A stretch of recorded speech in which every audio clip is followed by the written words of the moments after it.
धन्यवाद। श्री सद्गुरु महाराज की जय। दृष्टि को स्थिर करनी है। आप समझ सकते हैं, बात जल्दी समझ में नहीं आती है, इसलिए हमारे गुरुदेव ने जप और मानस ध्यान को जोड़ा बाबा देवी साहब से सलाह लेकर के। हमारे गुरुदेव जब प्रभावित हुए संत मत में जब आए, पहले तो दरिया साहब के एक साधु जिनका नाम था रामानंद, और वो गृहस्थ महात्मा थे, उनसे भजन भेद हमारे गुरुदेव ने लिया था। जो मानस जप, मानस ध्यान और दृष्टि योग की जगह पर त्राटक करते थे गुरुदेव, आंखें खोल करके त्राटक करते थे।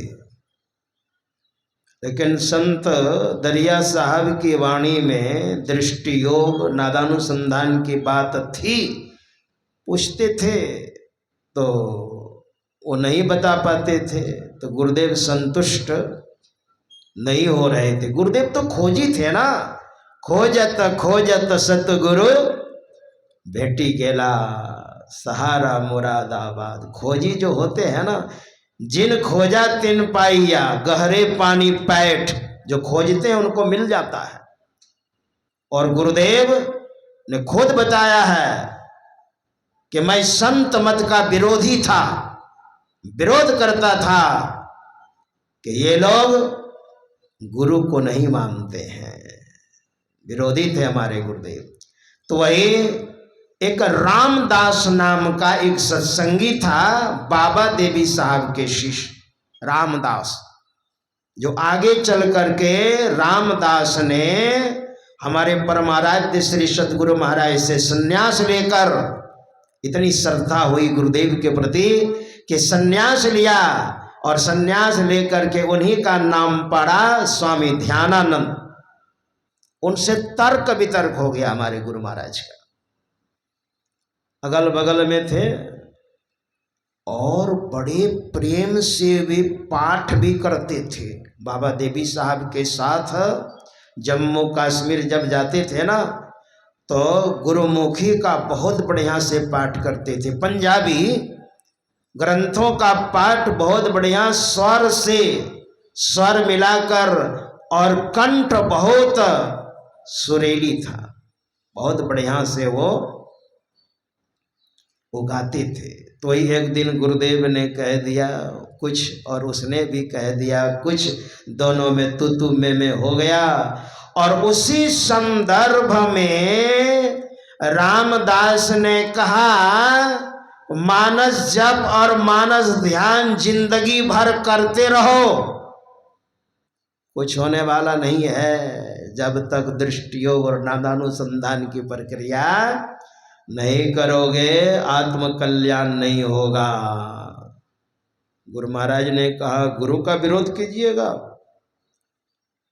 किसी शायर ने बड़ा सुंदर कहा है कि फूल से कांटे अच्छे, फूल से कांटे अच्छे जो दामन थाम लेते हैं, दामन मतलब किनारा, माता बहन साड़ी पहनती है, उसका जो आंचल किनारा होता है, और बगीचा में घूमते हैं तो कांटा पकड़ लेता है। फूल से कांटे अच्छे जो दामन थाम लेते हैं, और दोस्त से दुश्मन अच्छे जो जलकर नाम लेते हैं। आपका मित्र अगर मूर्ख है मित्र, वो ठीक नहीं।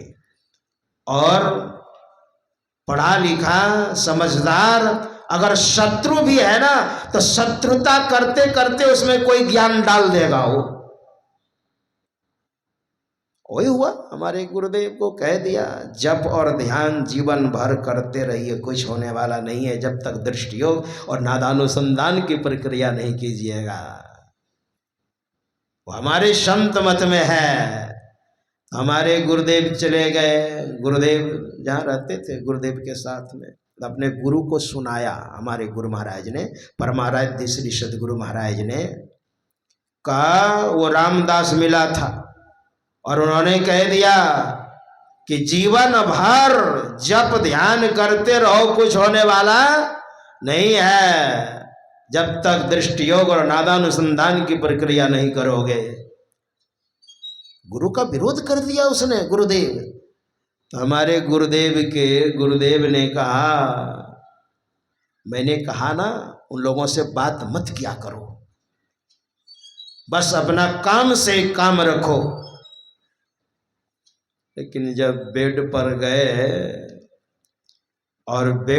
गए सोने के क्रम में दिमाग में चलने लग गई बात कि रामदास ने जो मुझे कहा ठीक है, मुझे अच्छा नहीं लगा, तो मैं हो गई, मगर उसने बड़े पते की बात कही, जब तक दृष्टि योग और नादानुसंधान नहीं करोगे आत्म कल्याण नहीं होगा। अरे इसी की तो खोज थी, यही तो मैं खोज रहा था। और अपने गुरुदेव से जब पूछता था तो गुरु महाराज बताते नहीं थे। अच्छा, धीरे धीरे बात समझ में आ जाएगी, जबकि दरिया साहब की वाणी में है और पूछने पर नहीं बताते थे या नहीं जानते थे गुरुदेव। तो एक दिन धीरज साहब से जाकर के मिले हमारे गुरु महाराज। उन्हीं के गुरु भाई थे, रामदास के गुरु भाई थे धीरज साहब।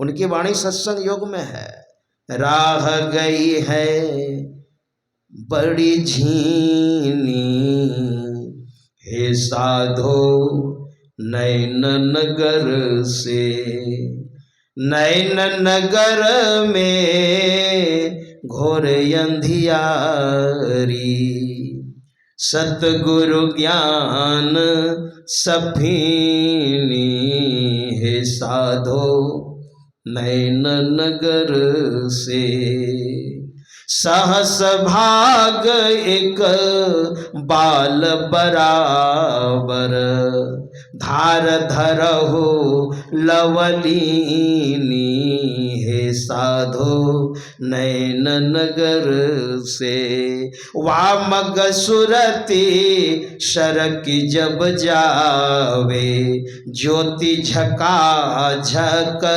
कीनी, हे साधो नैन नगर से, शतपथ गत यह कहत संत मत, चढ़ी चल चाल प्रवीणी, हे साधो नैन नगर से, बाबा देवी साहब भेद बतावे, धीरज ध्यान महीनी, हे साधु नैन नगर से। धीरज साहब, तो हमारे गुरुदेव धीरज साहब से जाकर के मिले एक दिन छिप करके। और रामदास तो बाबा देवी साहब के साथ चले गए जम्मू कश्मीर पाठ करने के लिए, साथ में रहते थे। तो धीरज साहब से हमारे गुरुदेव ने जाकर के कहा, जिनका विग्रह स्वरूप आप देख रहे हैं, इन्होंने कहा